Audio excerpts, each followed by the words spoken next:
arguing against increases in the federal deficit. One of the biggest objections I've heard is, George W. Bush was spending like Paris Hilton on a bender. Why the sudden concern with spending now that President Obama is doing it? I think the best way to answer that question is to look at the federal debt as a kind of road trip. Our debt road trip starts in the heart of New York City. For every mile we travel away from Madison Square Garden, the debt increases by about $6 billion. Let's say that every year is an hour. That way we can describe how fast we're increasing the debt in a way we're all familiar with, miles per hour. We're going to adjust all our numbers for inflation and pick up the road trip at the beginning of the 20th century. It's 1900 and we're outside Newark, New Jersey. For almost 30 years we kind of wander around the New Jersey area, and by the time the Great Depression hits, we're in Trenton. Then we get the Great Depression and World War II. Under Franklin Roosevelt, we drive all the way to Greensboro, North Carolina, doing about 40 miles an hour. But with the war over, under Harry Truman, we slammed on the debt brakes, pulled a U-ey, and drove the debt car back just south of Richmond, Virginia. There we hang out for decades, never going further than Cochrane. Then, under Ronald Reagan with the Democratic Congress, we sped up to 50 and drove almost all the way to Atlanta.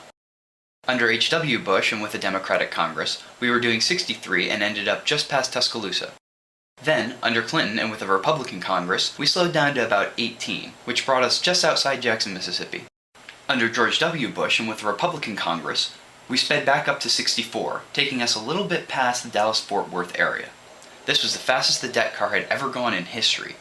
At which point, Bush got out of the driver's seat and Obama got in, and we started going backwards. I tried to be funny. No, I'm kidding. According to his own budget estimates for the next 8 years, President Obama plans on driving the debt car at 174 miles per hour.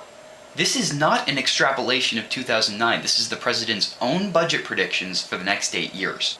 I can understand someone who's comfortable doing 63, getting pretty freaked out when they suddenly start going 174. My mother is one of those people, as is my wife. And apparently all of my friends, none of whom were willing to drive 170 miles an hour down a perfectly flat, straight piece of highway while I filmed them for this video. Instead, what you get is this less exciting but somewhat safer visual of how fast Obama is increasing the debt compared to the last 4 presidents. As you can see, Obama's planned spending makes Bush look like a coupon-clipping housewife. What I don't understand is people who were screaming that we were driving irresponsibly fast at 63, suddenly claiming that 170 is a perfectly reasonable speed. I think it may have more to do with who's driving, but it doesn't sound like an era of responsibility to me.